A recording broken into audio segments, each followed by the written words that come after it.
Pakistan Fisher फोक form के chairman Mohammad Ali Shah चयो आहे त सिंध जे समुंड में 300 खां मथे नंढा वॾा ॿेट मौजूद आहिनि। उहे ॿेट माज़ी में समुंड जो हिसो न हुआ पर डेल्टा जो हिसो रहिया हुआ ऐं आहिनि। उन्हनि ॿेटनि खे सिंधु पंहिंजे वकरनि सां गॾु आणींदड़ मिटी सां तख़लीक़ कयो आहे। डेल्टा खे घुर्बल पाणी ॾियण बदिरां इंडस डेल्टा में मौजूद ॿेटनि खे तरक़ी जे नाले में विकिरो करे उन्हनि ते जदीद शहर अॾण जा मंसूबा जोड़िया पिया वञनि। इहो सिलसिलो गुज़िरियल 2 ॾहाकनि खां हलंदड़ आहे। कराची प्रेस क्लब में पायलट पारां कोठायल तक़रीब में ख़िताब कंदे मोहम्मद अली शाह जो चवणो त पाकिस्तान में ताक़तवर क़ुवतूं ऐं हुक्मरान सदाईं नाम निहाद ऐं अवाम दुश्मन मनसूबनि जे पोयां हूंदा आहिनि जेके लखे ग़रीब माण्हुनि जी क़ीमत ते फ़ाइदो हासिल कंदा आहिनि। सब मिलकर जो है ना एक मुश्तरका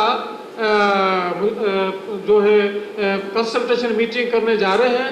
उस कंसल्टेशन मीटिंग में हम जो है लायबल बनाएंगे, ये तय करेंगे, उसमें ये ऐलान करेंगे कि हम जो है इन जज़ायर पर जदीद शहर बनाने के खिलाफ और सिंध के जज़ायर पर वफाक के हमले के खिलाफ जो है हम बाकायदा जो है वो जदोजहद का जिसमें ऐलान करेंगे।